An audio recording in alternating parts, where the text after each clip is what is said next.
KPSTA Kasaragod ഉപജില്ലാ സമ്മേളനം ചെർക്കളയിൽ നടന്നു. DCC vice president VP Pradeep Kumar സമ്മേളനം ഉദ്ഘാടനം ചെയ്തു. ഇടതുഭരണം അധ്യാപകരെ മാനസിക പിരിമുറുക്കത്തിലാക്കിയതായി പ്രദീപ് കുമാർ പറഞ്ഞു.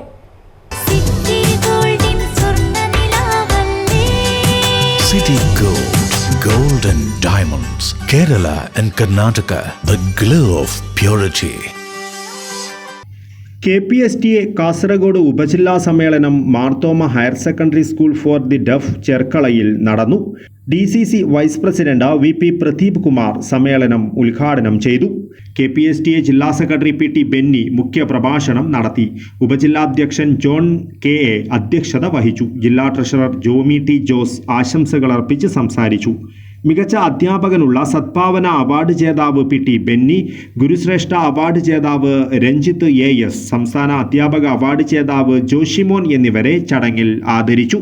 തുടർന്ന് നടന്ന വിദ്യാഭ്യാസ സെമിനാറിൽ സംഘടനയുടെ പുതിയ വർത്തമാനം എന്ന വിഷയത്തിൽ KPSTA സംസ്ഥാന എക്സിക്യൂട്ടീവ് കമ്മിറ്റി അംഗം K അനിൽകുമാർ ക്ലാസ് എടുത്തു. KPSTA സംസ്ഥാന സമിതി അംഗം അശോകൻ കോടോത്ത്, സംസ്ഥാന കൗൺസിലർ സ്വപ്ന ജോർജ്, ജില്ലാ വൈസ് പ്രസിഡന്റ് സുഗതൻ K, ജില്ലാ ജോയിന്റ് സെക്രട്ടറി ജയദേവൻ A, ജില്ലാ കമ്മിറ്റി അംഗം രജനി K ജോസഫ് എന്നിവർ സംസാരിച്ചു.